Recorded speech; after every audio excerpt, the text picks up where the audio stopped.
안녕하십니까. 세상을 읽어주는 남자 이상훈입니다. 오늘은 TSMC가 자동차 고객의 재협상 요구에 시달린다는 주제로 한 말씀 드리겠습니다. 최근 디지타임스에 눈에 띄는 소식이 났습니다. 이 TSMC 등 파운드리들이 내년 그 자동차 분야 팹리스들로부터 칩 제작 견적과 관련해서 재협상 압박에 노출되어 있다는 게 내용의 뼈대입니다. 최근 PC 등에 들어가는 칩을 만드는 성숙 노드 가동률이 이전보다 크게 하락하고 있으며 연쇄적 여파로 자동차용 칩을 만드는 팹의 가동률도 크게 떨어졌다는 것입니다. 많은 자동차 분야 IC 칩의 공급이 더는 빠듯하지 않고 일부 칩 재고는 이미 칩 공급난이 생기기 이전 수준까지 왔기 때문에 팹리스와 파운드리 간 갑을 관계가 역전됐다는 게 내용의 뼈대입니다. 그래서 자동차 판매 업체들이 이 파운드리들과 내년도 가격 재협상을 시작할 계획이며, 이런 추세를 볼 때 이 파운드리가 가격 재협상에서 수세적 입장으로 내몰릴 수밖에 없다고 했습니다. 일단 그 자동차 분야 팹리스라면 인피니언, ST 마이크로, 르네사스 등이 있을 것입니다. 이 상식적으로 봐도 다리 차면 기울 수밖에 없는데요. 최근 몇 년간은 수요가 공급을 크게 앞지르면서 자동차 IC에 대한 파운드리 제조 견적이 급격히 올랐습니다.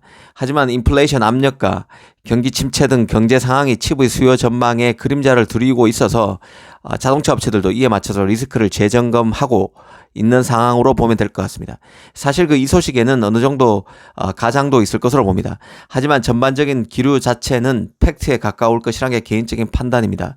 지난해만 해도 파운드리들은 자동차용 칩을 만들 공간이 부족해서 한 라인을 운영할 정도였습니다. 이 한 라인은 한마디로 공정을 빨리 진행시켜서 일반 기존 공정의 라인에서 칩을 만드는 것보다 빨리 칩을 만들도록 고안한 라인입니다.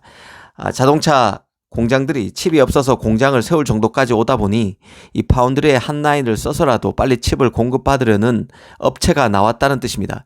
기존에 걸리는 칩 제작 시간보다 절반 정도밖에 시간이 안 걸리기 때문에 당연히 수주 단가는 훨씬 비쌉니다. 이 파운드리로서는 돈이 바로 되는 게 바로 한 라인인데요. 이제 기존 성숙 공정 라인도 가동률이 떨어지다 보니 한 라인을 더는 쓸 이유가 없어졌을 것입니다. 아마 자동차 팹리스들은 한 라인을 통한 칩 생산부터 없앨 것으로 봅니다. 더구나 그 파운드리들은 성숙 공정 팹을 최근에 많이 증설해 왔습니다. 큰 틀에서 봤을 때 여러 분야 중에서도 스마트 자동차 시장은 폭발적인 성장 중입니다. 자동차는 이미 그 수백 개의 칩을 사용하고 있는데요. 향후 몇 년 동안 자동차 한 대당 칩 활용 개수는 1,500개까지 증가가 예상됩니다. 수백 개에서 한 1,500개까지 몇 배 더 이상 증가한다는 얘기죠. 이런 배경 때문에 TSMC가 성숙 노드, 구형 노드의 확장에 나서온 게 사실입니다.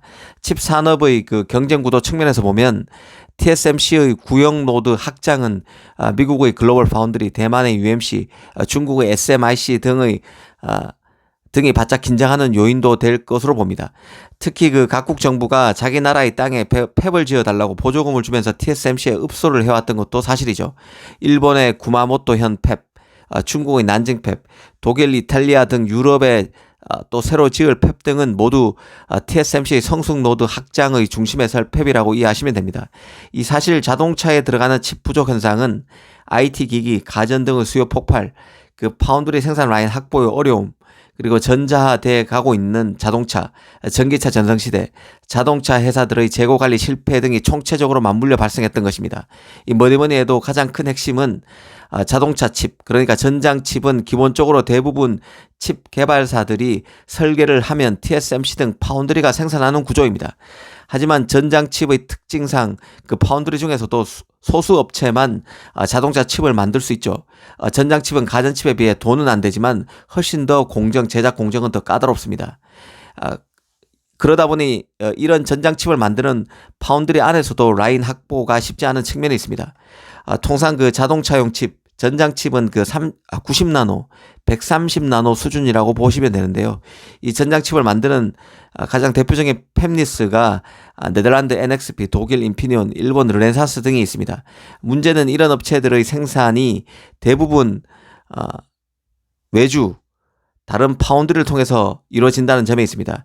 독일 인피니온 같은 경우는 오스트리아에 새 공장을 건설하는 등 자체 팹도 가동하고 있지만 기본적으로 이들 업체들은 대부분 외주를 통해서 생산을 하고 있습니다.